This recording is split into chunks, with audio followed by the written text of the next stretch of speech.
এক নম্বরে আল্লাহ। সবাই মুখ খুলে বলেন কাকে ভালোবাসতে হবে? আল্লাহ। দুই নম্বরে রাসূল, দুই নম্বরে কে? আপনার আমার রাসূল। তিন নম্বরে মুসলমানগণকে ভালোবাসতে হবে। তিন নম্বরে কাকে? মুসলমানগণকে। এই সমাজে আল্লাহকে দুনিয়ায় গালি দেয় এরকম লোক আছে কি আছে না? আছে। দুনিয়াতে নবীকে গালি দেয় এমন লোক আছে কি আছে না বলেন তো? আছে।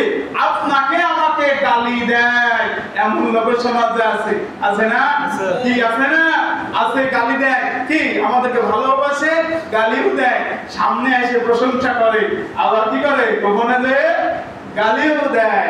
এই জন্য আল্লাহ রাব্বুল আলামিন বলে দিলেন যে তিনজনকে ভালোবাসতে হবে। এক নম্বরে থাকতে হবে আল্লাহ। এক নম্বরে কে? আল্লাহ। যখন আল্লাহ ভালো কিছু দেয় খুব খুশি হয়, খুব ঢোল পিটায়। হ্যাঁ ঠিক আছে। যখন আল্লাহ পরীক্ষা পেলেন তখন কি হয়ে যায়? বেজার হয়ে যায়। কি হয়ে যায়? বেজার হয়ে যায়। যখন ভালো কিছু অনুভব করে নবীর উপর দুরূদ পড়ে, যখন একটু নবীর হাদিস যেই পড়া হয় তখন আর সেই জায়গায় থাকতে চায় না। যখন একজন মুসলমান লোক কোনো অন্যায় করে জাতিগতভাবে জাতি সত্তা হিসেবে সবাইকে গালি দেয়, এরকম লোক আছে না? সবাইকে গালি দেয়। কি গালি দেওয়া যাবে? কথা ক্লিয়ার? হ্যাঁ গালি দেওয়া যাবে? আল্লাহকে গালি দেওয়া যাবে? রাসূলকে গালি দেওয়া যাবে? মুসলমানকে গালি দেওয়া যাবে? একজন আমার ভাই, একজন আমার দোস্ত, একজন আমার বুজুর্গ, সে দিন মানে না, দিন বোঝে না, তাই মানে না, নামাজ পড়ে না, আমি কি তাকে ঢালাওভাবে গালি দিতে পারি? এখানে যারা বসে আছে আমাদের সবার বাপ যে নামাজ পড়ে কি এমনটা না তো? আমাদের সবার ভাই যে নামাজ পড়ে কি এমনটা না তো? আমাদের সবার বোন যারা মা বোন আছে সবাই পর্দা করে কি এমনটা না তো? তাই বলে কি আমরা সবাইকে ঢালাওভাবে গালি দিতে পারি?